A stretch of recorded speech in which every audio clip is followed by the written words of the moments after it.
Next up, I'm very honored to introduce our keynote speaker today. Karen Ross is the Secretary of California's Department of Food and Agriculture and has been for the last 15 years. Her appointment and reappointments are a testament to her exceptional leadership and experience in agricultural issue, which included serving as Chief of Staff for U.S. Department of Agricultural Secretary Tom Vilsack prior to her position as Secretary of CDFA. So without further ado, Secretary, thank you so much and welcome.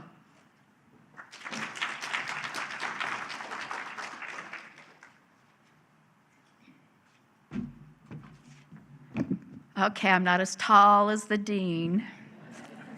Good morning, and thank you for the invitation. I normally walk around. I guess I could try to do that, yeah? Nervous energy. I'm very happy to be here, and I was given an unusual topic when I asked for more detail because I'm speaking to all the experts on water. And what could I add to the brilliant people that are in this room?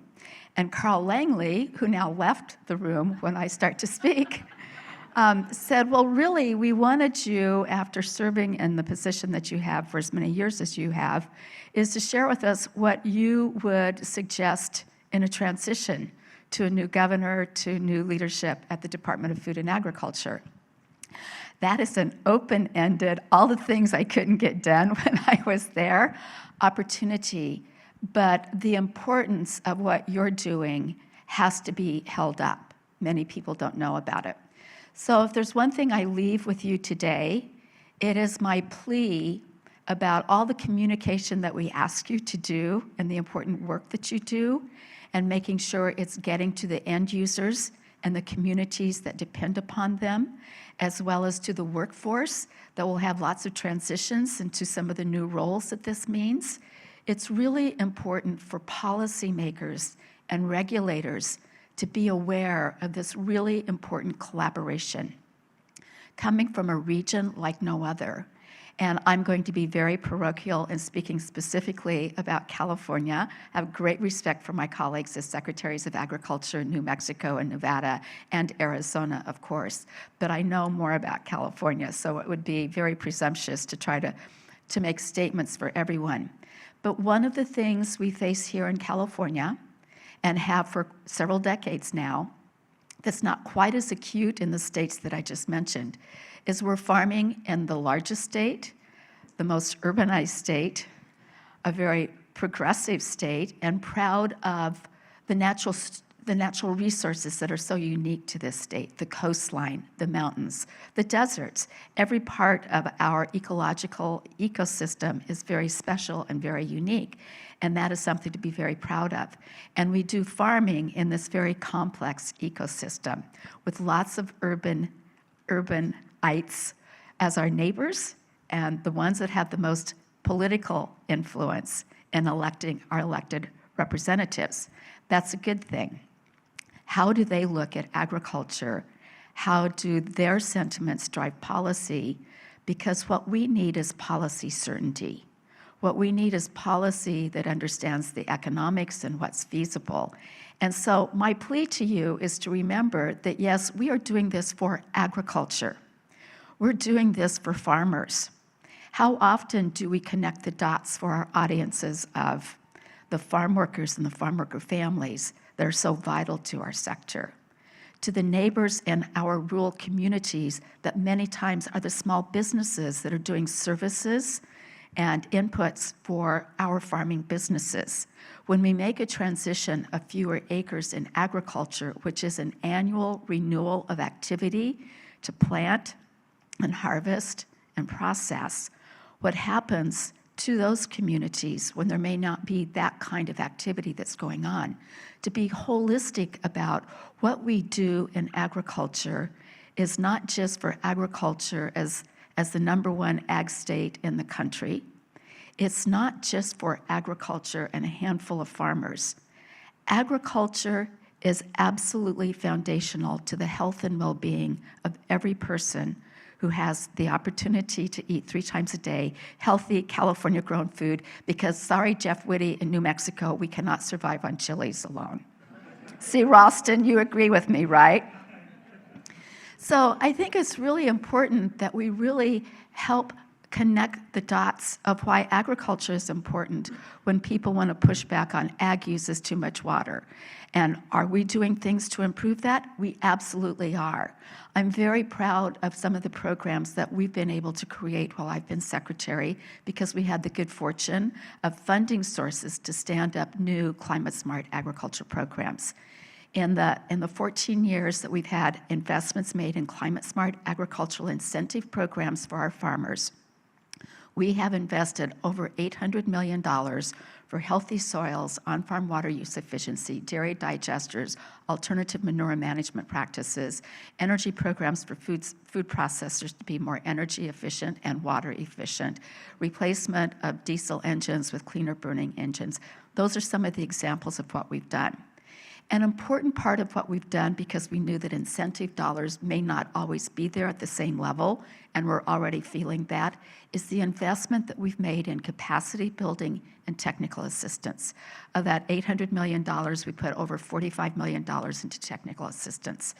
And some of that we've been able to permanently put into continuous funding, which is key. We know that the success of California agriculture has been built on the university system, the public system that we have, and the extension of that knowledge that's discovered in the labs and on campuses to the end user. We also know that the need for technology and data-driven decision-making can happen, but we need to make it happen faster, which means we have to really address that valley of death of how to get it commercialized and scaled up. And that's where we've been spending a lot of our time the last couple of years at the Department of Food and Agriculture. The solutions that you find hopefully have done the trial work, starting with question number one. Is it feasible? Is it economically feasible? And I say that because I don't want to look at Don because I'll start crying. Who wants to be the Secretary of Agriculture when you've got the worst ag economy in 30 years? This is where I started my career in another state that starts with another N. That would be Nebraska. It is so important that we really do put economics at the front end of answering the questions of the work that we're doing.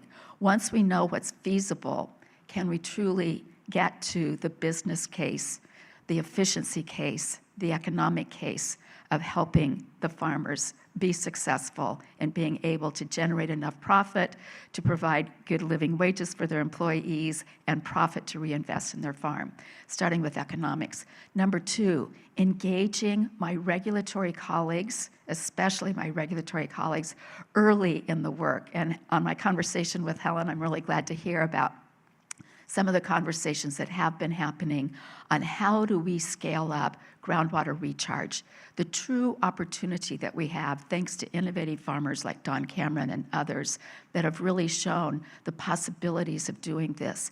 The sooner we can engage at all levels of a regulatory agency, the better we will be positioned to get to that lofty golden ring called policy certainty. Don't change the rules on us every 3 or 4 years. That doesn't work on a biological system called a farm. So please engage with my regulatory friends and colleagues earlier. Number three, working in community. I was so pleased with this video, because oftentimes we do the work, we take for granted that people know what's going on and appreciate what's going on. And when you're living next to it, it may not feel that same way. There was a time where I had a very fun job being president of the California Association of Wine Grape Growers. And we started getting very upset that thinking we were doing something good that was really contributing to agritourism and all kinds of experiences. And the neighbors in Napa or Paso Robles or Santa Barbara were pushing back on pesticide issues, on oak tree issues. And it's like they may enjoy the product, but they don't like having that as their neighbor. Are we thinking about our community neighbors and our workforce that sometimes may not have a family that appreciates the work that they're doing? That kind of engagement is something that's really driving what we've invested in California in recent years, and ag tech is absolutely foundational to this. We have done a multi-year process of going to the regions, giving them grant dollars to bring whole communities together to envision what they want for their community. I'm going to give a lot of kudos to the Central Valley and Fresno, the Community Foundation, that really started this with F3. The dean is very active in that. UC Merced is active in that. It's called Food, Farm, Future. Or is it Farm, Food, Future? It's F3. And it really leaned into the future of agriculture, where some regions felt like they had to walk away from ag as a legacy industry, and Fresno leaned into what are we excellent in, and how do we enhance that? How do we bring new job opportunities? How do we add more value? How do we be the creators of solutions? And if we can create solutions that work at scale for all farmers, given that 60% of California farmers are less than 50 acres, that becomes another export for us. So it is, when we think about technology, we want it to work for large-scale farmers, but there's also technology that can help our small farms who have less resources to be resilient in a changing climate. So Jobs First has been all about that. Ag tech rose up to be a priority in 8 of the 13 regions in California. Ag tech as workforce development.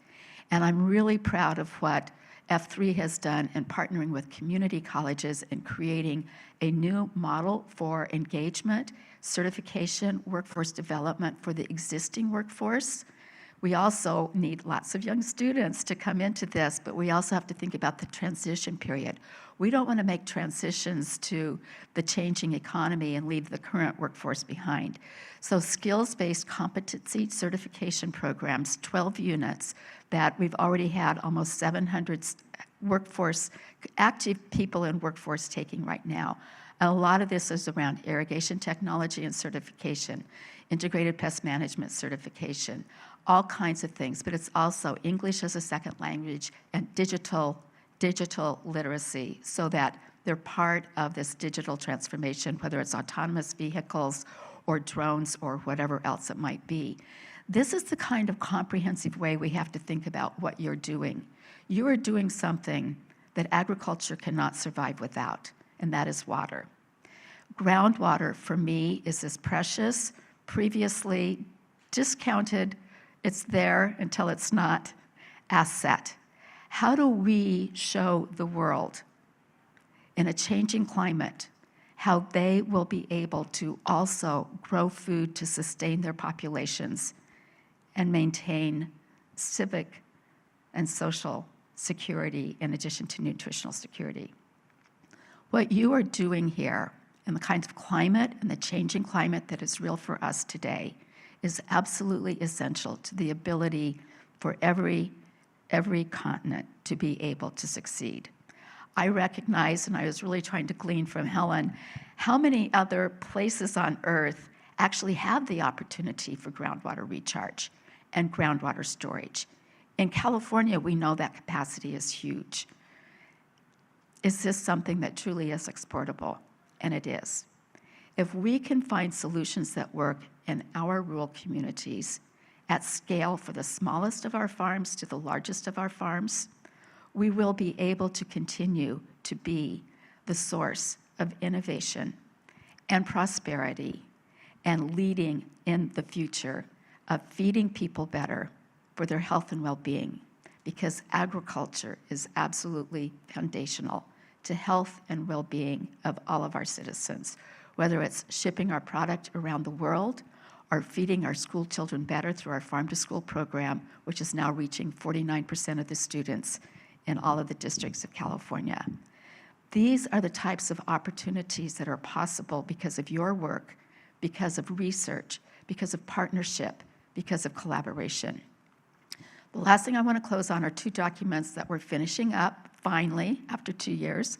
And yes, Don, this is in addition to the 2 years the State Board spent defining regenerative agriculture, but it's done. Mark that off your checklist.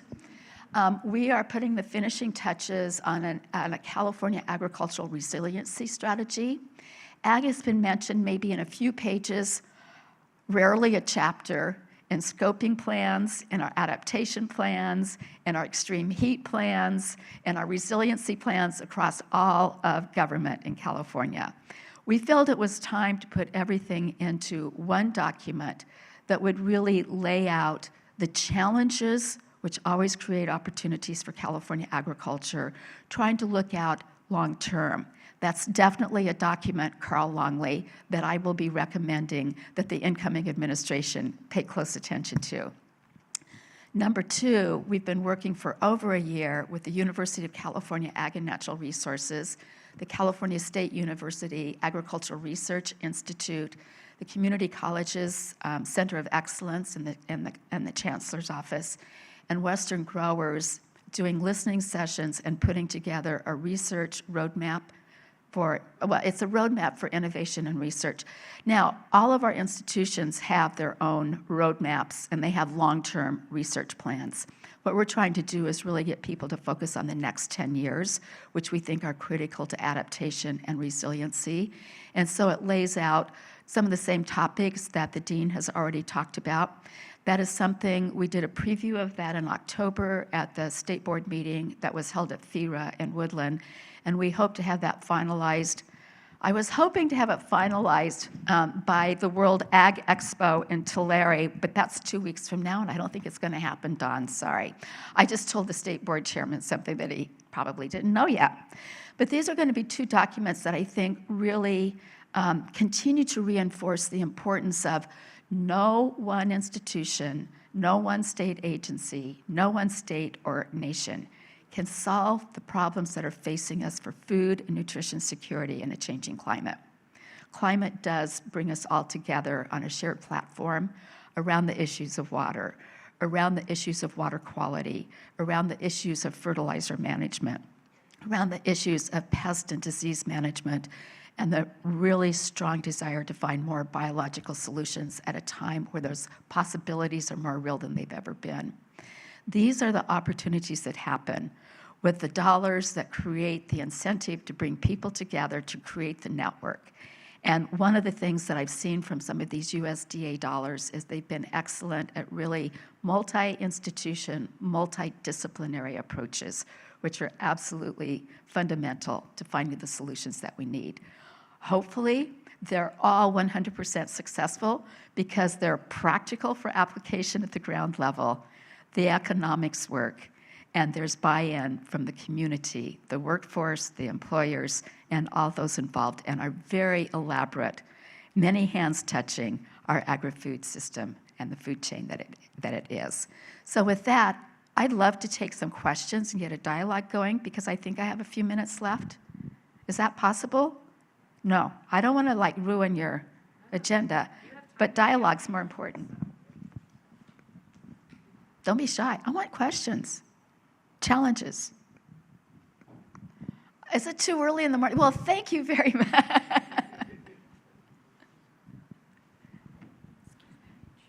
I'll always start with a question that gets it going. I'm Sharon McDowell from the University of Arizona, so I'm not a Californian. A great talk. I always admire people who have no notes whatsoever, so I just have to comment on that. But I do have kind of a question. I myself have struggled with understanding what exactly do we mean by regenerative agriculture, and I'm wondering if you will circulate that to your colleagues like Paul Brierly in Arizona and elsewhere, because I'd love to see that. No, I'd be happy to because it is, we found out, honestly, it's the most controversial issue we've ever had at CDFA. That's why it took 2 years. And I'll just give you a little preview because I think it's very helpful.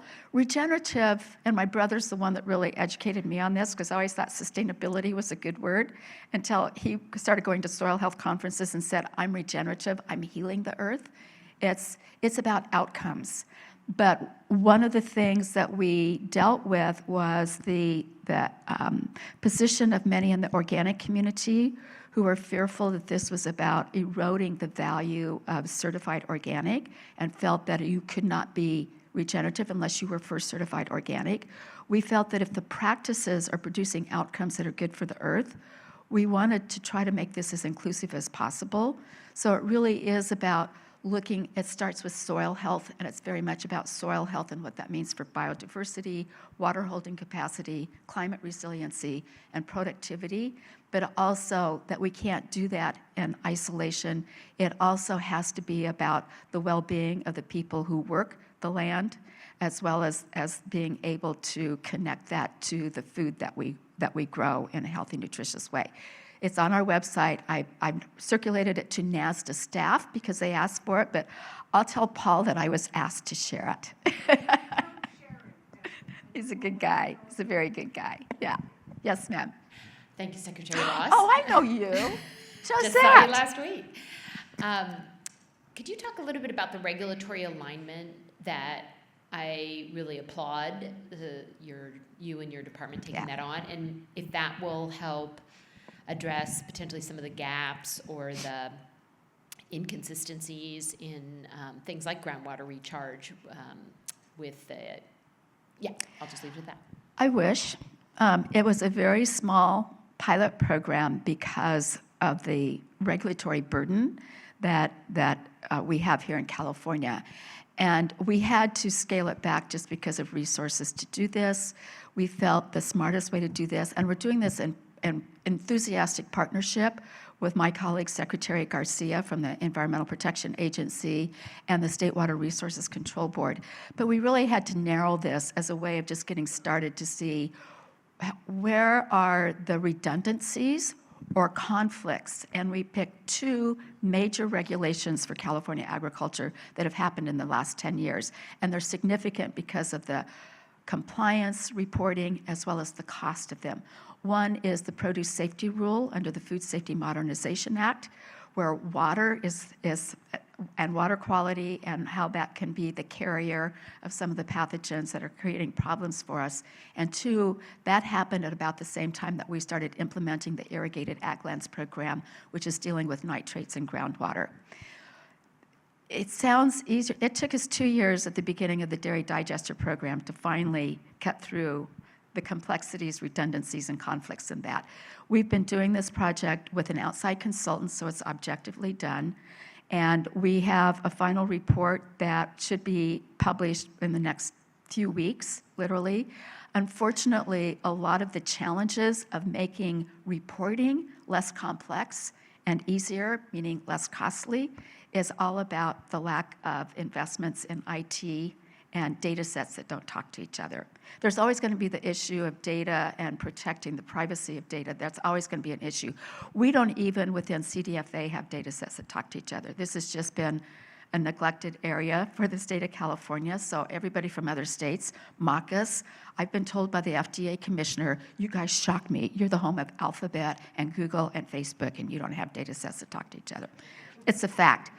It has laid out some other things. I don't know that if we can get it far enough down the road with an incoming administration, but I know the incoming administration will hear as much as we did when the governor and I came in about how much this is impacting.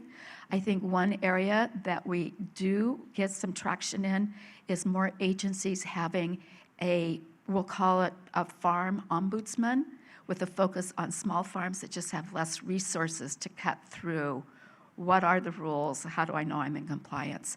That's the one area I think could be helpful. And I think having an ombudsman who's not just waiting for us to bring them an issue, but we're trying to proactively solve those could be helpful.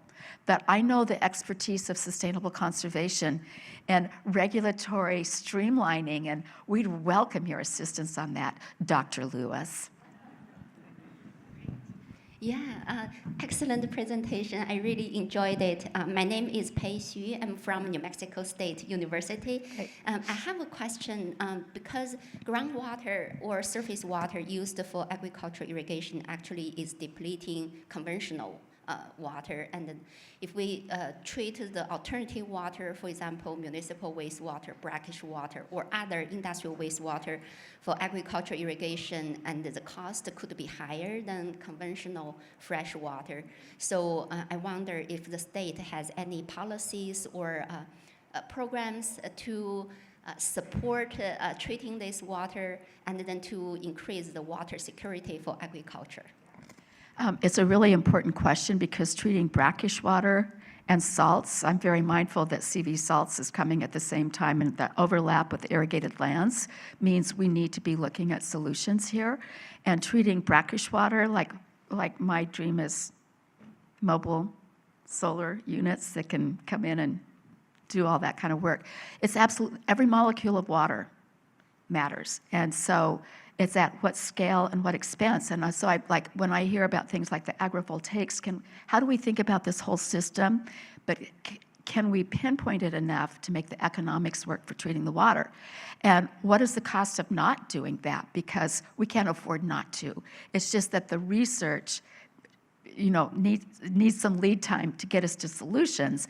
But part of doing this roadmap of research and innovation is about accelerating that, getting trials out in more places faster to see if it works at scale with all the variables that we have.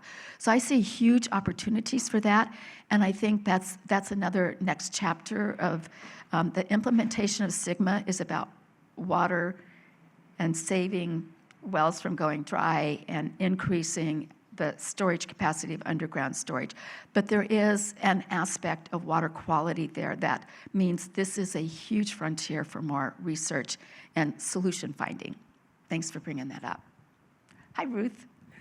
Hi, I really enjoyed your presentation as well. And one thing I really liked hearing about was you touched briefly on the idea of social and civic stability, and that really, I think, speaks to our current moment. And I agree that we're all positioned to help with that. And I wonder if there's anything else you'd like to add, just as advice to us. I think the positioning of the urban and rural parts of California, being able to talk to each other more, that's something that's on my mind all the time. Yeah, and there's some that I've always felt like when I was in the wine sector, and people doing viticulture tours, that was a bridge with urbanites. And agritourism is really growing in California. Huge opportunity for our small farms in particular, but not solely. And with Visit California and every county having their own Visit County, the agritourism for rural communities is hugely, hugely important. So that experience, that's what people are looking for. I also feel farm to school. I'm so passionate about this because it is about creating market certainty with institutional procurement for small and local farms. It's about improving nutrition and nutrition literacy for the kids so they have healthy lifestyle eating from the youngest age possible so they can avoid chronic diseases. But it's also about experiential learning and showing them, I think the golly gee whiz, the science and technology and agriculture should open their mind to how cool is it to be a part of agriculture, to do something so meaningful and to deploy all this technology at the same time. So I view those as temporary bridges because those are easier ways of getting the attention of urban legislators. They pass laws, and then it's the regulatory agency that has to fill in all the details, and lots of times that's where the challenge comes in. And it's not necessarily the intention of how the law was written, but it has to get interpreted for application. So those are pathways that I see. In addition to, we grow great food, and there's never enough on-the-farm dinners to invite our urban neighbors to. Community picnics. Yes, sir. Hi, Steve Blumenschein of CSU Water. So you mentioned Sigma, of course, and the implications for water management to farms, for example. So along the lines of that, from a different division in DWR, we've been hearing a lot from our friend Joel Metzger and his team about the California Water Plan for 2028. And Joel's excited about the guiding role of SB 22 from Senator Caballero, of course. So could you talk about your vision and hopes of that? So we have Sigma on one path, and then we have the water plan on another. So what's your visioning and advocacy towards water allocations to farms within those temporal frameworks? So it should be integrated.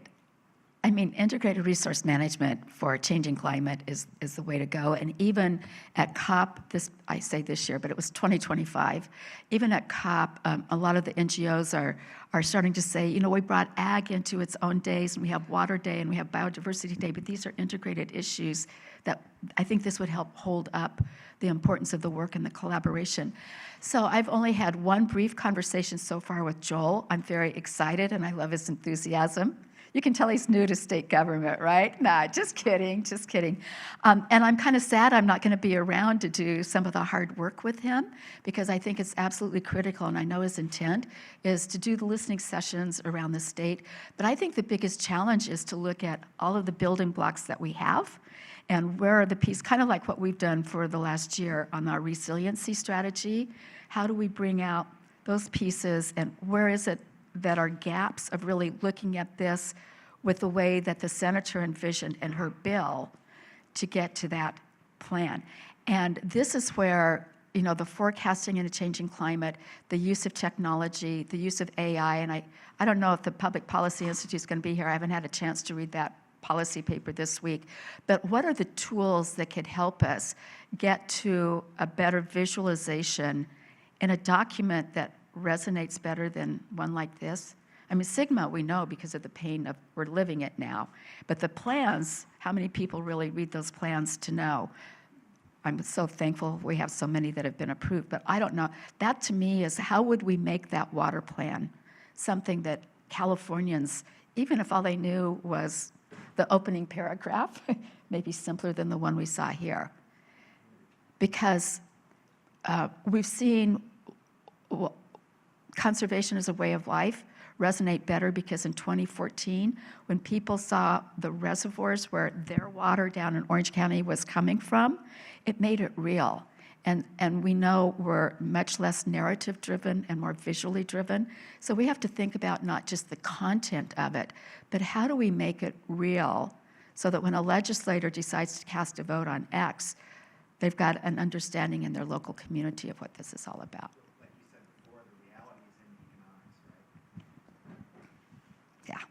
For sure. I think I've answered all the questions and overstayed my welcome, but I really appreciate the work that you're doing, the work that you have done, and I'm just making a plea that I hope the infrastructure of your intellectual framework here continues, because it's absolutely essential, and working together is how we will get to the best solutions. So thank you very much.